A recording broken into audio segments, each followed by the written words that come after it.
Hello everyone, good evening, welcome in core pharmacy. कैसे हैं आप सभी लोग? आई होप आप सभी लोग एकदम बहुत बढ़िया होंगे। तो मेरा नाम है अनामिका और आज हम डिस्कस करेंगे 15 MCQs for RRB pharmacist exam, जो कि हम प्रिपरेशन चल रही है हमारी। और चलिए शुरू करते हैं बिना किसी देरी के। तो क्वेश्चन नंबर फर्स्ट, और हाँ, एक चीज़ तो रह गई। एक चीज़ ये कि जब भी मैं आपको क्वेश्चन बोलती हूँ, आप कमेंट सेक्शन में कमेंट करके अपने आंसर को गैस कर सकते हैं। क्योंकि क्या है ना, जब हम कमेंट करते हैं तो हमें चीज़ें याद रह जाती हैं कि अच्छा मैंने यहाँ कमेंट किया था, इसका आंसर ये था। तो कोशिश कीजिए साथ के साथ चीज़ों को समझने की, याद रखने की और कमेंट करने की स्पेशल। तो चलिए शुरू करते हैं। तो ठीक है, आज ये हमारा थर्ड पार्ट है जिसमें हम 15 क्वेश्चन लेने वाले हैं। तो क्वेश्चन नंबर फर्स्ट है। क्वेश्चन नंबर फर्स्ट में पूछा गया है, which drug is used as an antidote for heparin overdose. तो पूछा गया है कि कौन सी ड्रग को यूज किया जाएगा जब हिपेरिन की बहुत ज्यादा ओवरडोज हो जाएगी, तो एंटीडोट क्या ड्रग देंगे। भाई मान लो कोई पेशेंट है, ठीक है, उसको हिपेरिन आप दिए जा रहे हो, दिए जा रहे हो, दिए जा रहे हो, तो हिपेरिन क्या करेगा? हिपेरिन के क्या लग जाएंगे? स्पीड लग जाएगी। हिपेरिन की क्या हो जाएगी? स्पीड बढ़ जाएगी बॉडी के अंदर। ठीक है, बिल्कुल हाईवे पे चलेगा हिपेरिन। अब जब हाईवे पे चलेगा तो हाईवे पे जब गाड़ी तेज चलती है तो कौन रोकता है? जल्दी से मुझे कमेंट सेक्शन में बताओ। तो हाईवे पे जब बहुत तेज स्पीड से जब गाड़ी चलती है कौन रोकता है? तो पुलिस वाले भैया रोकते हैं ना भैया। तो ठीक है, कौन सी ड्रग है जब हिपेरिन की ओवर डोज हो जाती है, ओवर स्पीड हो जाती है, तो कौन सा एंटीडोट दिया जाता है? क्या विटामिन के पुलिस वाला आता है? क्या प्रोटामिन सल्फेट आता है? फ्रेश फ्रोजन प्लाज्मा आता है? या फिर वारफेरिन आती है? तो इस हिपेरिन ओवरडोज विलन का हीरो कौन है? मुझे जल्द से बताओ फटाफट कमेंट करके। और अगर सही आंसर है तो मुझे गेस करके बताओ, कमेंट करके बताओ किसका सही है। और अगर गलत है तो इसका जान लेते हैं इसका आंसर। तो इस विलेन का हीरो है प्रोटामीन सल्फेट। तो प्रोटामीन सल्फेट जो है ना, वो पुलिस वाला क्या कर, जो हिपेरिन की ओवरडोज हो रही है, हिपेरिन एकदम फुल स्पीड में हाईवे पे चला जा रहा है, तो पुलिस वाले भैया कौन है यहाँ पर? यहाँ पर है प्रोटामीन सल्फेट की भाई रुक जाओ, स्पीड मत बढ़ाओ। और प्रोटामीन सल्फेट क्या करेगा? जो हिपेरिन की ओवरडोज हो रही है, जो हिपेरिन फुल स्पीड से एकदम धूम मचा के जो चला जा रहा है, उसको स्टॉप करेगा। कैसे स्टॉप करेगा? क्योंकि जो प्रोटामीन सल्फेट है वो हिपेरिन से बाइंड होगा। ये पुलिस वाले जो हैं भैया, ये किससे आके लड़ पड़े हैं? हिपेरिन भाई साहब से। तो हिपेरिन क्या करेगा? हिपेरिन के साथ ही आके बाइंड हो जाएगा और फॉर्म करेगा stable inactive complex. Stable inactive complex मतलब, स्टेबल का मतलब वो बॉडी के अंदर कोई हार्म नहीं करेगा, लेकिन हाँ, हिपेरिन की जो ओवरडोज हो रही थी उसको इनएक्टिव फॉर्म में एक कॉम्प्लेक्स बनाएगा। और जो एंटी कोगुलेशन एक्शन प्रोड्यूस हो रहा था हिपेरिन की वजह से, अब वो क्या हो जाएगा? रिवर्स हो जाएगा। तो प्रोटामिन सल्फेट पुलिस वाले भैया, हिपेरिन ओवरडोज हमारा मूवी का विलन। ठीक है, अब बात करें ये जो अदर चिल्ले पोटे हैं, ठीक है, तो विटामिन क्या है? विटामिन के जो है वो वारफेरिन ओवरडोज में दिया जाता है। तो भैया वारफेरिन विलन के लिए हमारा विटामिन के सुपर हीरो है, ठीक है, हिपेरिन के लिए नहीं है। फ्रेश फ्रोजन प्लाज्मा आ रही है, फ्रेश फ्रोजन प्लाज्मा है, ये फ्रेश फ्रोजन प्लाज्मा की बात की जाए तो यूज हो रहा है क्लॉटिंग फैक्टर की डेफिशिएंसी। मतलब क्लॉटिंग फैक्टर की अगर कमी हो गई है हमारे शरीर के अंदर, तो उसके लिए फ्रेश फ्रोजन प्लाज्मा यूज किया जाता है। ठीक है, अब वहीं अगर वारफेरिन की बात की जाए तो वारफेरिन एक एंटीकोगुलेंट है खुद ब खुद ही, ये एंटीडॉट नहीं है। तो हिपेरिन और वारफेरिन तो एक दूसरे के लिए फिर और ज्यादा बूस्टर की तरह काम करेंगे। ठीक है, एंटीडॉट नहीं है। ओके, क्वेश्चन नंबर सेकंड है, which anti TB drug causes hyperuricaemia. कौन सा ऐसा एंटी ट्यूबरकुलर ड्रग है जो कि हाइपर यूरिसीमिया कॉज करता है? रिफेम्पिसिन है, पायराजिनामाइड है, आइसोनियासिड है, या फिर इथेम्ब्यूटॉल है। अब भाई एक पेशेंट ऐसा है जिसको क्या दिया जा रहा है? उसको ट्यूबरक्लोसिस है, ठीक है, टीबी की बीमारी है। अब टीबी की बीमारी है तो वो क्या खा रहा है? टीबी की दवाई खा रहा है। टीबी की अगर मेडिसिन खा रहा है तो उसके साथ साथ उसकी वजह से क्या हो रहा है? हाइपर यूरिसीमिया हो रहा है। यूरिक एसिड का जो लेवल है वो क्या हो रहा है? बहुत ज्यादा हो रहा है। हम बोलते हैं ना हाइपर क्यों हो रहा है? क्यों तेज हो रहा है ना? तो हाइपर मतलब ज्यादा, यूरिसीमिया मतलब यूरिक एसिड। अच्छा, मुझे कमेंट सेक्शन में जल्दी से बताओ कि अगर यूरिक एसिड हमारी बॉडी के अंदर बहुत ज्यादा बढ़ जाता है तो कौन सी डिजीज यहाँ पर पैदा हो जाएगी, कौन सी डिजीज होने के चांसेस ज्यादा हो जाएंगे? फिलहाल इस क्वेश्चन का आंसर देखते हैं।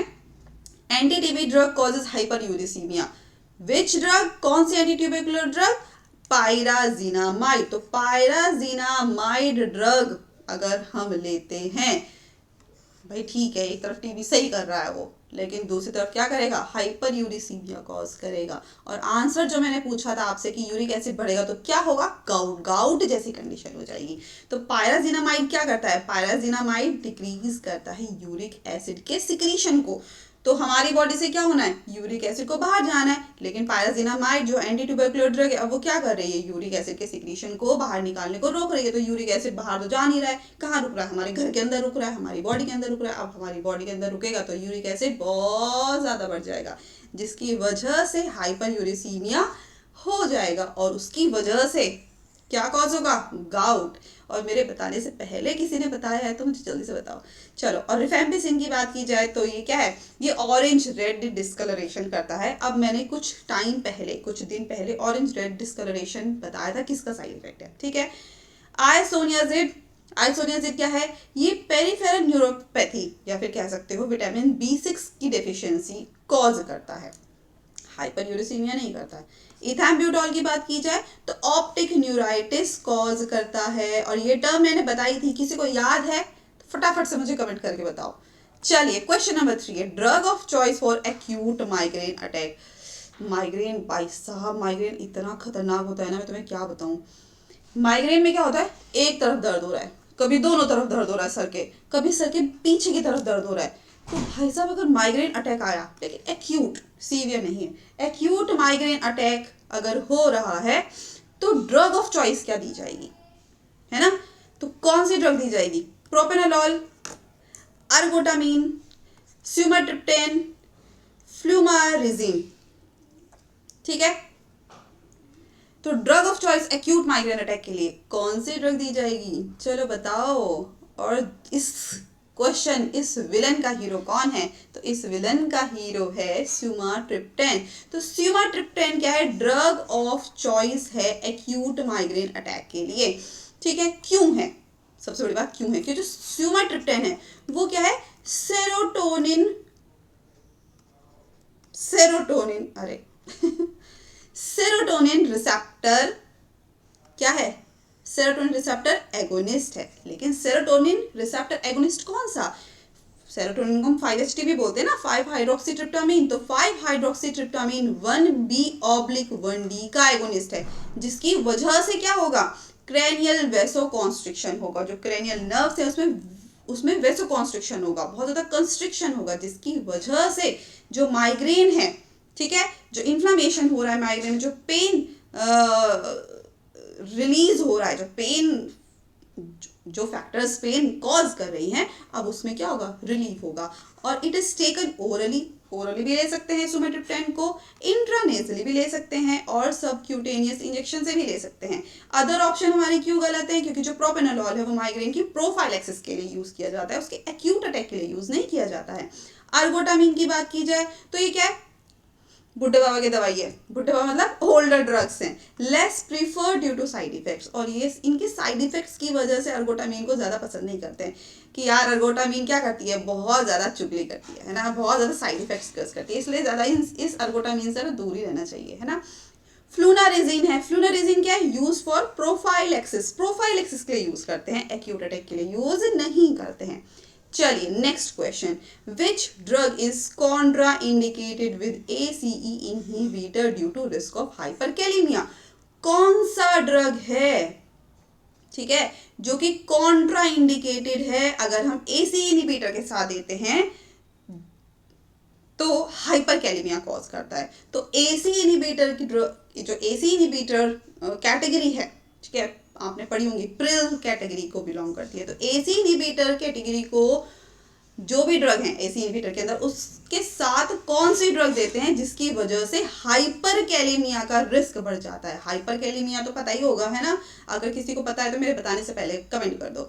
फ्यूरासेमाइड है, स्पाइरोनोलैक्टोन है, हाइड्रोक्लोरथायाजाइड है या फिर मेनिटॉल है। तो कौन सी ड्रग कॉन्ट्राइंडिकेटेड है? आंसर है स्पाइरोनोलैक्टोन। तो स्पाइरोनोलैक्टोन को हम एसी इनहिबिटर, इनालाप्रिल, रेसिनोप्रिल, इन सब ड्रग के साथ कॉन्ट्राइंडिकेटेड है क्योंकि हाइपरकैलेमिया कॉज करता है। हाइपरकैलेमिया का मतलब, ठीक है। अच्छा, के तो समझते हो ना?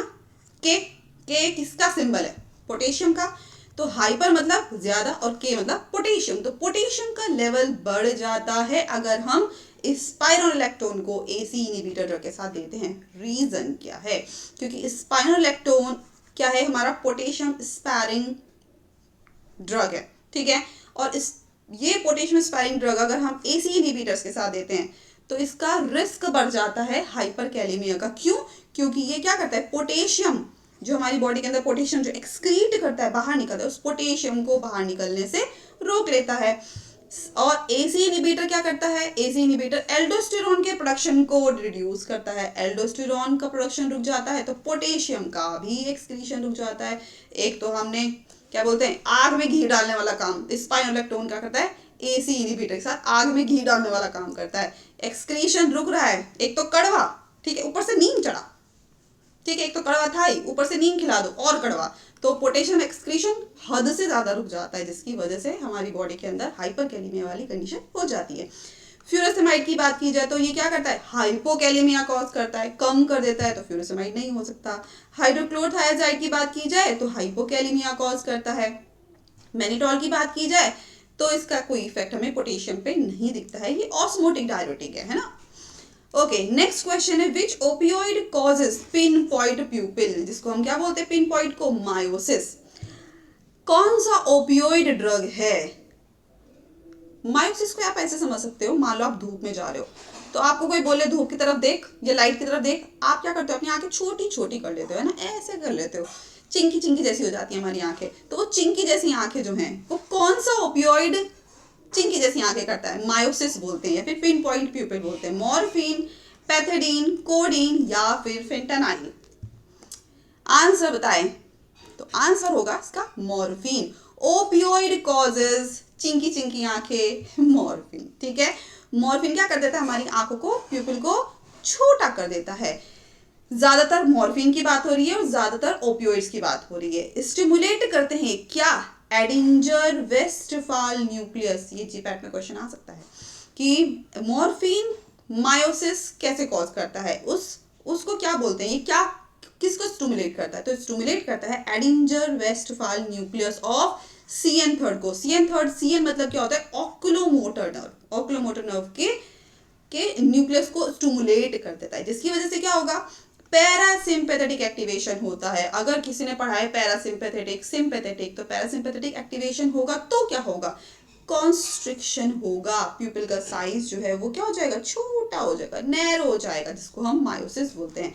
मॉर्फिन और ज्यादातर ऑपियोइड्स क्या करते हैं? मायोसिस कॉज करते हैं क्योंकि पैरासिम्पैथेटिक स्टिमुलेशन होता है। ये शॉर्ट में आप समझ सकते हैं।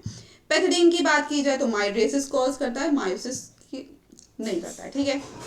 कोडीन की बात की जाए तो एंटीटसिव एक्शन कॉज करता है, लेस पोटेंट मायोसिस है। फेंटानाइल की बात की जाए तो पोटेंट एनाल्जेसिक है, but morphine is classical cause, ठीक है। तो आंसर इसलिए हमारा उसका morphine. Okay, next question, which drug is used in malignant hyperthermia? Malignant hyperthermia के कंडीशन में कौन सी ड्रग को यूज किया जाएगा? अब आ गया विलन। कौन, क्या नाम है विलन का? Malignant hyperthermia. तो मेलिग्नेंट हाइपरथर्मिया में कौन सी ड्रग यूज करते हैं? डेंड्रोलिन करते हैं, डायज़ेपाम करते हैं, बैक्लोफेन करते हैं या फिर क्लोरजोक्साजोन करते हैं। तो इस पिक्चर का हीरो बताओ जल्दी। इस पिक्चर का हीरो कौन है? तो इस पिक्चर का हीरो है, गेस कर लिया? अभी क्लाइमैक्स बाकी है मेरे दोस्त। चलो ठीक है, मेलिग्नेंट हाइपरथर्मिया की कंडीशन में ड्रग दी जाएगी डेंड्रोलिन, ठीक है, डेंड्रोलिन दी जाएगी। तो डेंड्रोलिन क्यों दी जाएगी? मेलिग्नेंट हाइपरथर्मिया में, तो सबसे पहले मेलिग्नेंट हाइपरथर्मिया हमने पढ़ा भी था, ठीक है, कुछ दिन पहले। तो मेलिग्नेंट हाइपरथर्मिया क्या, एक रेयर लाइफ थ्रेटनिंग रिएक्शन है जब एनेस्थीसिया की कंडीशन में ये प्रोड्यूस होता है, ठीक है। तो एनेस्थीसिया जब दिया जाता है तो उसकी वजह से मेलिग्नेंट हाइपरथर्मिया कॉज होता है, और ये अनकंट्रोल्ड मसल कैल्शियम रिलीज है। ये क्यों हो रहा है, क्योंकि जिस टाइम एनेस्थीसिया दिया जा रहा है उस टाइम क्या हो रहा है, कैल्शियम रिलीज हो रहा है मसल से, और उसकी वजह से मेलिग्नेंट हाइपरथर्मिया हो रहा है, ठीक है। एक रिजिडिटी जैसी कंडीशन हो रही है, कैल्शियम ज्यादा होने की वजह से बॉडी क्या हो रही है, रिजिड हो रही है। और डेंट्रोलिन क्या करती है इस कंडीशन में, डेंट्रोलिन कैल्शियम रिलीज को मसल से या फिर कह सकते हो सार्कोप्लाज्मिक रेटिकुलम से रिलीज होने को रोकती है, और ये ट्रीट करती है मेलिग्नेंट हाइपरथर्मिया। डायज़ेपाम इसका आंसर क्यों नहीं है, क्योंकि मसल रिलैक्सेंट है, लेकिन इसका मेलिग्नेंट हाइपरथर्मिया में यूज नहीं होता है। बेक्लोफेन क्यों नहीं है, क्योंकि गाबा बी एगोनिस्ट है, यूज होता है हमारा स्पास्टिसिटी में, ठीक है। क्लोरजोक्साजोन है, ये सेंट्रली एक्टिंग मसल रिलैक्सेंट है, ठीक है। Next question, which anti malarial drug is safe in pregnancy, कौन सी ड्रग जो है वो सेफ है प्रेगनेंसी में अगर किसी को मलेरिया हुआ है। मतलब ऐसा समझ लो कि अगर किसी फीमेल को प्रेगनेंसी है और उसमें मलेरिया भी हो गया है, तो कौन सी ऐसी एंटी मलेरियल ड्रग होगी जो उस प्रेग्नेंट वुमेन में यूज की जाएगी, ठीक है। क्लोरोक्विन है, प्राइमाक्विन है, आर्टेमिस्टिन है, क्विनीन है। ऐसा ना हो भाई साहब, लेकिन कंडीशन हो सकती है ना, तो क्वेश्चन तो है। आंसर होगा क्लोरोक्विन। क्लोरोक्विन हमारी ऐसी एंटी मलेरियल ड्रग है जो कि सेफ है प्रेगनेंसी में, क्योंकि इसका एज सच कोई टेराटोजेनिक इफेक्ट प्रोड्यूस नहीं होता है, और ये सभी ट्राइमेस्टर्स के लिए सेफ है। तो क्लोरोक्विन हमारी सभी ट्राइमेस्टर के लिए बिल्कुल सेफ है।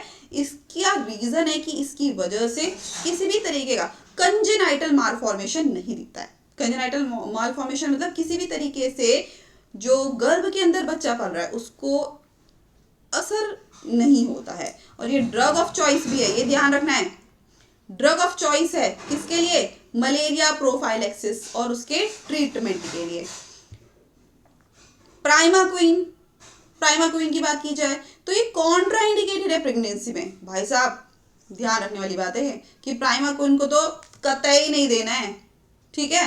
तो क्यों, क्योंकि कॉन्ट्राइंडिकेटेड है। रीजन क्या है क्यों नहीं दे सकते, क्योंकि प्रेगनेंसी में जो अंदर वुम में जो बच्चा पल रहा है उसमें क्या होगा, रिस्क ऑफ हीमोलाइसिस होगा, ठीक है। हीमोलाइसिस हो रहा है, ठीक है, हीम्स का ब्रेकडाउन हो रहा है, ब्लड सही से बन नहीं पाएगा, और साथ ही साथ क्या होगा, G6PD डेफिशिएंसी हो जाएगी। तो इसका ध्यान रखना है। प्राइमाक्विन के साइड इफेक्ट्स क्या होंगे। आर्टेमिस्टिन क्यों नहीं दे रहे हम, क्योंकि not recommend in first trimester में हम इसको रिकमेंड नहीं करते, पहले 3 माह में ये रिकमेंड नहीं किया जाएगा। क्विनीन क्या करेगा, हाइपोग्लाइसीमिया कॉज करेगा और यूटेराइन कॉन्ट्रैक्शन कॉज करेगा, ठीक है, इसलिए सेफ है क्लोरोक्विन। नेक्स्ट है, which of the following is an irreversible Mao inhibitor, कौन सा नीचे दिया गया इरिवर्सिबल माओ इनहिबिटर है, मोनोअमीन ऑक्सीडेज इनहिबिटर है, सेलेजेन, क्लासिफिकेशन याद है ना, ठीक है, मैक्लोबिमाइड, ट्रेनिल, सिप्रोमीन या फिर रेजाग्लिजीन। तो कौन सा नीचे दिया गया इरिवर्सिबल माओ इनहिबिटर है, तो आंसर हो जाएगा ट्रेनिल सिप्रोमीन, ठीक है। क्यों, रीजन है इसका, हर चीज का रीजन होता है, दुनिया में कोई भी चीज ऐसी नहीं होती है, हम भी पैदा हुए ना, इसका भी कोई रीजन होगा, भले ही हमें ना पता हो, ठीक है। तो अपने पैदा होने पे भी रीजन ढूंढो, क्यों हुए हैं, कुछ अच्छे कर्म करने चाहिए। चलिए बहुत हो गया। ट्रेनिल सिप्रोमीन क्या है, इरिवर्सिबली इनहिबिट करता है माओ को, ठीक है। तो माओ इनहिबिट होगा तो क्या होगा, इंक्रीज होगा मोनोअमीन का लेवल, ठीक है। अब अगर ट्रेनिल सिप्रोमीन की बात की जाए तो ये क्या है, नॉन सिलेक्टिव माओ इनहिबिटर है, जो कि क्या करता है, अवॉइड करना चाहिए टायरामीन फूड। क्यों करना चाहिए, टायरामीन फूड का क्या मतलब है, टायरामीन फूड है जैसे कि वाइन हो गई या फिर जो चीज प्रोडक्ट्स हैं, मिल्क प्रोडक्ट्स हैं, इसको हमें अवॉइड करना चाहिए। क्यों, क्योंकि अगर हमने एक तरफ हम क्या ले रहे हैं, ट्रेनिल सिप्रोमीन ले रहे हैं, ठीक है, और दूसरी तरफ हमने फूड इस तरीके का ले लिया जो कि दूध से बने प्रोडक्ट हैं, तो उसकी वजह से क्या होगा, हाइपरटेंसिव क्राइसिस होगी, ठीक है, क्या होगा, हाइपरटेंशन ज्यादा हो जाएगा। हाइपरटेंशन होगा तो क्या होगा, आपको पता ही है, बहुत खतरनाक कंडीशन होने वाली है। इसलिए माओ इनहिबिट होना इज वेरी वेरी इंपॉर्टेंट। सिलिजरीन की बात की जाए तो सिलेक्टिव माओ बी इनहिबिटर है, ठीक है, रिवर्सिबल हो जाता है एट लो डोज। मैक्लोबिमाइड है तो ये रिवर्सिबल माओ इनहिबिटर है। रेसाग्रीन की बात की जाए तो सिलेक्टिव माओ बी इनहिबिटर है, ठीक है।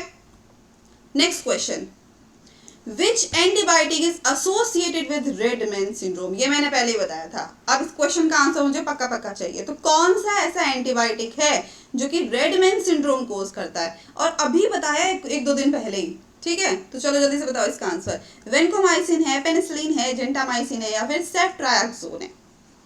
तो इसका आंसर हो जाएगा यस। कौन है इस क्वेश्चन का हीरो? ठीक है, इसका आंसर है, बिल्कुल है, इसका हीरो, इस क्वेश्चन का हीरो है वेंकोमाइसिन। क्यों? क्योंकि वेंकोमाइसिन को अगर आईवी इन्फ्यूज करते हैं, मैंने बताया था अगर आईवी इन्फ्यूजन करते हैं तो वेंकोमाइसिन क्या करता है, हिस्टामीन को रिलीज करता है। और हिस्टामीन एक ऐसा विलन है ना जो हमारी बॉडी के अंदर, हमारे बोलते हैं ना कि तन बदन में आग लगा देता है। तो हिस्टामीन एक ऐसा ऐसा हार्मोन है, एक ऐसा केमिकल है हमारी बॉडी के अंदर जो कि फ्लशिंग कॉज करता है, फ्लेयर कॉज करता है, व्हील कॉज करता है, जिसको हम बोलते हैं रेड मैन सिंड्रोम। एक बार हिस्टामिन आ गया ना बॉडी में तो खुजली, रेडनेस, स्वेलिंग, इन्फ्लामेशन, ये सब बढ़ते चले जाते हैं। और पेनिसिलिन इसका आंसर क्यों नहीं है? क्योंकि हाइपर सेंसिटिविटी कॉज करता है, रेड मैन सिंड्रोम कॉज नहीं करता है। जेंटामाइसिन की बात की जाए तो ये ऑटोटॉक्सिसिटी कॉज करता है, नेफ्रोटॉक्सिसिटी कॉज करता है। सेफ्ट्रायक्सोन की बात की जाए तो बाइलरी स्लर्जिंग कॉज करता है। बाइलरी स्लर्जिंग का मतलब है कि ये क्या करता है, जो बाइल है, जो थिक बाइल है, उसका एक्युमुलेशन करता है, ठीक है। कहां पर? गॉल ब्लैडर में, ठीक है। जो क्रिस्टल्स हैं, कौन से क्रिस्टल्स हैं? कोलेस्ट्रॉल क्रिस्टल्स हैं, उनको गॉल ब्लैडर में एक्युमुलेट करता है। और बात की जाए कैल्शियम बिलुबिरेट की तो वो भी गॉल ब्लैडर में स्टोर हो जाता है, एक्युमुलेट करता है, जिसकी वजह से क्या होगा, आपने सुना होगा उसके गॉल ब्लैडर में स्टोन निकले, ठीक है, कि ब्लैडर में स्टोन है, तो गॉल ब्लैडर में स्टोन हो जाएगा। ये किसकी वजह से हो रहा है? सेफ्ट्रायक्सोन की वजह से। लेकिन यहाँ पे क्या पूछा है? रेडमैन सिंड्रोम पूछा है, तो रेडमैन सिंड्रोम का आंसर होगा vancomycin. Okay, next question, which insulin preparation has longest duration of action, ठीक है। कौन सी इंसुलिन प्रिपरेशन है? इससे भी मैंने मिलता जुलता क्वेश्चन कराया था, याद है बबुआ? याद नहीं है बबुआ तो याद कर लो। कौन सा इंसुलिन प्रिपरेशन है जिसका एक्शन हमें लंबे टाइम तक दिखता है? लंबे टाइम तक कितना कितना? और कौन सा? रेगुलर इंसुलिन है, एनपीएच इंसुलिन है, इंसुलिन ग्लार्गिन है, या फिर इंसुलिन लिस्प्रो है? तो आंसर होगा इंसुलिन ग्लार्गिन। तो इंसुलिन ग्लार्गिन जो है वो एक ऐसी प्रिपरेशन है जिसका ड्यूरेशन ऑफ एक्शन लंबा है। कितना कितना?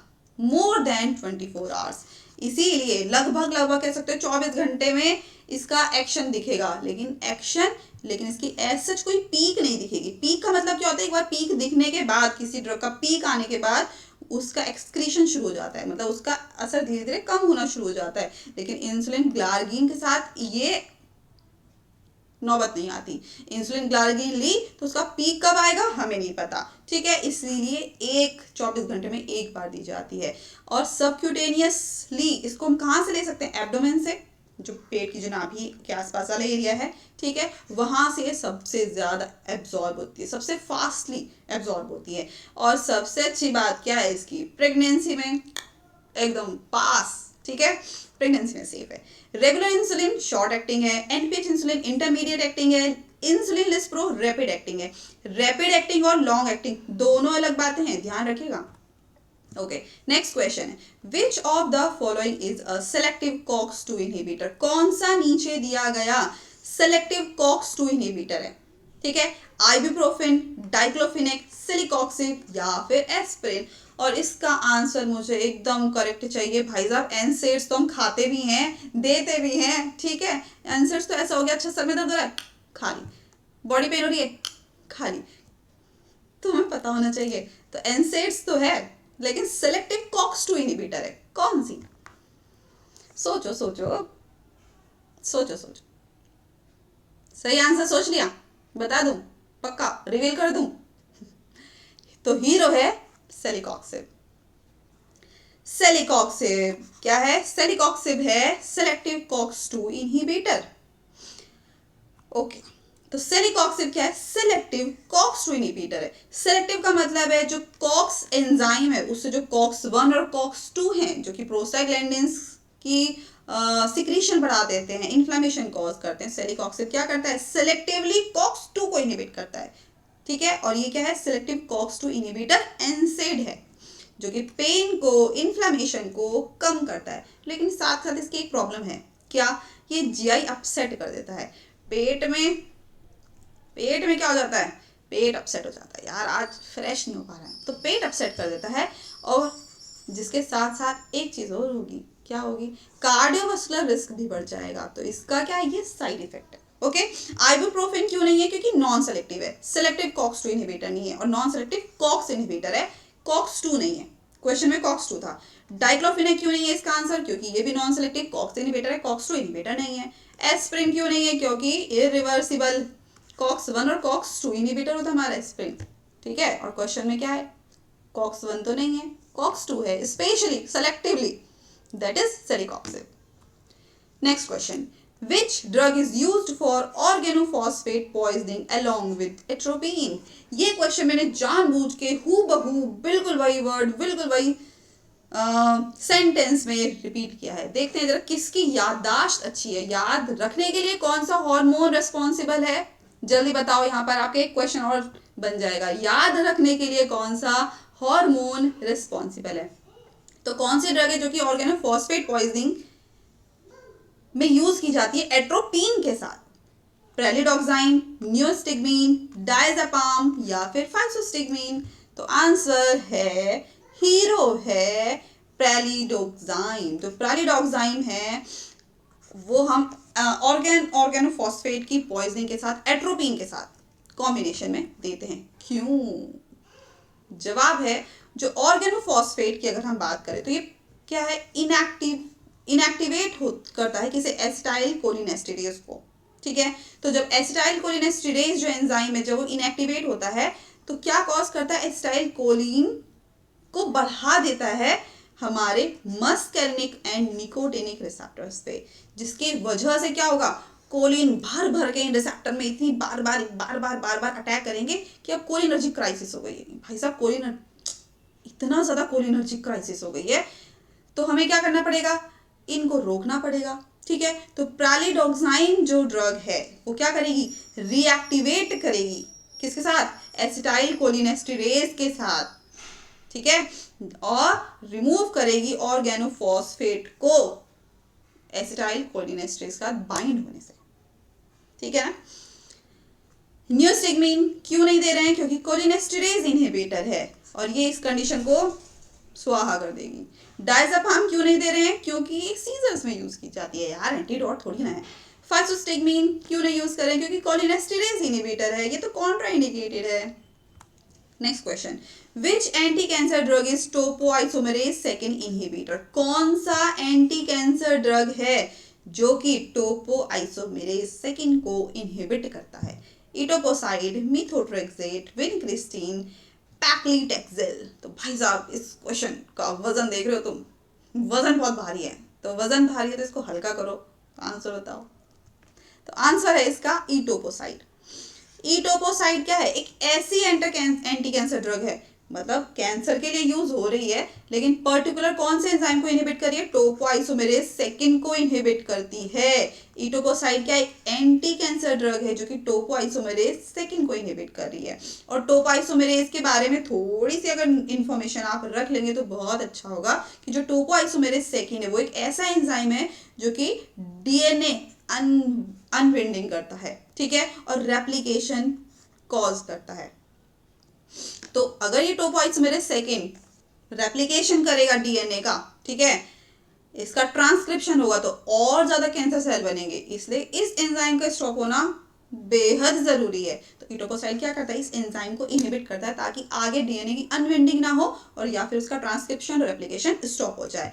अब क्या होगा? जब ट्रांसक्रिप्शन नहीं होगा, जब रेप्लिकेशन नहीं होगा, जब डीएनए के जो सेल्स है वो विखंडित नहीं होंगे, तो डीएनए रीसीलिंग नहीं होगी। ठीक है भाई, डीएनए क्या करते हैं,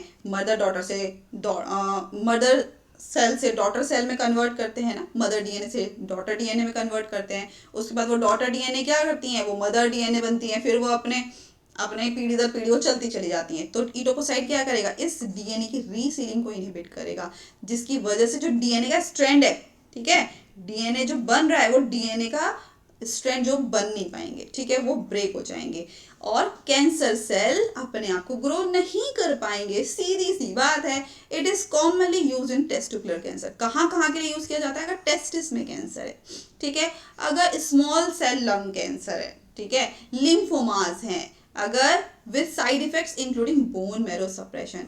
कैंसर में तो साइड इफेक्ट्स होंगे ही होंगे, है ना। तो कैंसर के लिए भले ही टोकोसाइड आप यूज कर रहे हैं, लेकिन एलोपेसिया, ठीक है, नोजिया, बोन मैरो सप्रेशन, ये सब हमें साइड इफेक्ट दिखेंगे। मीथोट्रेक्सेट क्यों नहीं दे सकते, क्योंकि डाइहाइड्रोफोलेट रिडक्टेज एंजाइम को इनहिबिट करते हैं, डीएचएफए को इनहिबिट करते हैं। विनक्रिस्टीन क्यों नहीं यूज करेंगे, क्योंकि माइक्रोट्यूब्यूल को फॉर्मेशन रोकते हैं, माइक्रोट्यूब्यूल्स का फॉर्मेशन रोकते हैं। और पैक्लिटेक्सेल हम यूज नहीं करेंगे क्योंकि माइक्रोट्यूब्यूल्स के असेंबली को ये रोकते हैं। Next question, local anaesthetic produces. तो लोकल एनेस्थेटिक हैं, वो प्रोड्यूस करते हैं क्या। अब इस क्वेश्चन का आंसर तो बच्चा बच्चा जानता है, ठीक है। तो local anaesthetic produce analgesia, amnesia, loss of conscious. दूसरा ऑप्शन है blocking pain sensation without loss of consciousness, alleviation of anxiety and pain with altered level of consciousness, या फिर अ स्टूपर और सोमनोलेंट स्टेट। स्टूपर और somnolent state हमारी एक ऐसी state है जब इंसान बोलता है कि कोमा में ही चला गया यार, हम कुछ नहीं कर सकते, तो वो कोमा में चला गया, एक ही कंडीशन। तो लोकल एनेस्थेटिक क्या प्रोड्यूस करती है इनमें से, इतना तो बता दो यार, हद हो गई। अब तो सेकंड लास्ट क्वेश्चन आ गया, तो ठीक है, इसका आंसर मैं बता देती हूँ। Blocking pain sensation without loss of consciousness. हम बोलते ना यार लोकल में ही तो जाना है, पैदल चल लो, है ना। एक बात होती है, एक आदमी है, ये कोई आदमी है, मान लो ये कोई आदमी है, इसकी हमें इस हाथ का सर्जरी होनी है, तो डॉक्टर क्या करेगा, पूरे आदमी को बेहोश करेगा क्या, नहीं ना, सिर्फ इस उसके हाथ को एनेस्थाइज करेगा। तो लोकल एनेस्थेटिक होते हैं जो पर्टिकुलर बॉडी में अप्लाई करते हैं, बॉडी के कुछ कुछ पार्ट्स में, ठीक है, पूरी बॉडी को एनेस्थाइज नहीं करते हैं। तो लोकल एनेस्थेटिक क्या करते हैं, ब्लॉक करते हैं पेन सेंसेशंस को। अब बेहोश थोड़ी ना हो जाता है, किसी का हाथ का सर्जरी चली तो बेहोश थोड़ी ना हो जाता है, तो पेन सेंसेशन को तो ब्लॉक करेगा without any loss of consciousness, लेकिन कॉन्शियसनेस को बरकरार रखेगा। आप बेहोश नहीं हो रहे हो, आप ठीक से सलामत हो, आपको पता चल रहा है कि हाथ में कुछ ऐसा चीटी चीटी सी काट रही है, लेकिन बस आपको एहसास नहीं है। तो ये हमारा होगा लोकल एनेस्थेटिक का काम, ठीक है। लोकल एनेस्थेटिक जैसे एग्जाम्पल हमेशा याद रखना है, ध्यान रखना, लिडोकेन, प्रोकेन, बुबुकेन, ये सब हमारे क्या है, लोकल एनेस्थेटिक है। और ये रीजन क्या है इसके पीछे, क्योंकि जो सोडियम चैनल है, सोडियम चैनल के रास्ते को ब्लॉक कर देता है, तो सोडियम का इन्फ्लक्स नहीं हो पाता है। सोडियम का इन्फ्लक्स नहीं होगा तो डीपोलराइजेशन नहीं होगा, डीपोलराइजेशन नहीं होगा तो इम्पल्स जनरेट नहीं होगी, पेन सेंस सिग्नल्स को प्रोपगेशन नहीं मिलेगा, प्रोपगेशन का मतलब स्टार्टअप नहीं मिलेगा। अब जब स्टार्ट ही नहीं हो रहा तो पेन कहाँ से होगा ही नहीं, ठीक है। तो leads to loss of pain sensation without affecting consciousness. लेकिन हमारी जो जागृति है, जो हम जागे हुए हैं, उसमें कोई हमें बेहोशी की हालत दिखने वाली नहीं है। एनाल्जेसिया, अमनेसिया, लॉस ऑफ कॉन्शियसनेस, ये कंडीशन होती है हमारी जनरल एनेस्थीसिया में। जनरल एनेस्थीसिया में क्या हो रहा है, जो कॉन्शियसनेस है कि यार मेरा ऑपरेशन तो हो गया, 3 घंटे तक ऑपरेशन चला, लेकिन मुझे कुछ याद ही नहीं है क्या हुआ, कि बस मुझे हल्का हल्का धुंधला धुंधला सा याद है कि हाँ डॉक्टर ने एनेस्थीसिया दिया, लेकिन उसके बाद क्या हुआ भगवान जाने, है ना। तो या तो तुम जानते हो या तो तुम्हारा भगवान जानता है, तो भगवान जानता है, हमें नहीं पता। General anaesthesia, alleviation of anxiety and pain with altered consciousness, ये डिस्क्राइब करता है सिडेशन वाली कंडीशन में, ठीक है, जैसे कि बेंजोडाइजेपिन या जो भी हमारे ओपियोइड ड्रग्स हैं। स्टूपर और सोमनोलेंट स्टेट कौन सी है, ये वो स्टेट है जब डीप सेडेशन वाली कंडीशन है, इंसान अब कहाँ पहुंच गया है, कोमा में पहुंच गया है, ये लोकल एनेस्थेटिक की कंडीशन नहीं है। Okay, last question, which of the following local anaesthetic is a short acting drug. कौन सा नीचे दिया गया लोकल एनेस्थेटिक है जो कि शॉर्ट ड्यूरेशन ऑफ एक्शन है कि ठीक है नेल निकालना है फिंगर का, निकाल निकल के छुट्टी करो, क्या 3 घंटे तक उसे बेहोश रखना, ऐसी वाली कंडीशन नहीं होनी चाहिए। तो शॉर्ट एक्टिंग ड्रग कौन सी है लोकल एनेस्थेटिक की? प्रोकेन है, टेट्राकेन है, ब्यूपीवेकेन है, या फिर रोपीवेकेन है। तो कौन सा केन है जो शॉर्ट एक्टिंग है? आंसर बताओ जल्दी से फटाफट से। कौन है हीरो? है कोई हीरो या हीरोइन? हीरोइन है, चलो देखते हैं। इसका आंसर है प्रोकेन। अब प्रोकेन आपको थोड़ा सा कैसा लग रहा है? हीरो जैसा साउंड कर रहा है ना, तो ठीक है, इसका हीरो हमारा शॉर्ट एक्टिंग ड्रग हमारी लोकल एनेस्थेटिक कौन है? प्रोकेन। और प्रोकेन के बारे में जान ले तो प्रोकेन हमारा एस्टर एस्टर टाइप का लोकल एनेस्थेटिक है। पूछे कोई अगर केमिस्ट्री का क्वेश्चन आता है, प्रोकेन हमारा asterisk type short acting local anaesthetic drug है। ठीक है, यूज किया जाता है इन्फिल्ट्रेशन एनेस्थीसिया में। टेट्राकेन की बात की जाए तो लॉन्ग एक्टिंग एस्टर्स हैं। ठीक है, टॉपिकल एनेस्थीसिया में यूज किया जाता है। ब्यूपीवेकेन की बात की जाए तो long acting amide local anaesthesia है। रोपीवेकेन की बात की जाए तो लॉन्ग एक्टिंग एमाइड्स हैं। ठीक है, लेकिन प्रोकेन क्या हमारा short acting local anaesthetic ester type है। तो यहां पर हमारे 15 क्वेश्चन कंप्लीट होते हैं। अब बात आती है आपको धन्यवाद करने की। तो थैंक यू सो मच, आपने हमारी वीडियो को लास्ट तक देखा।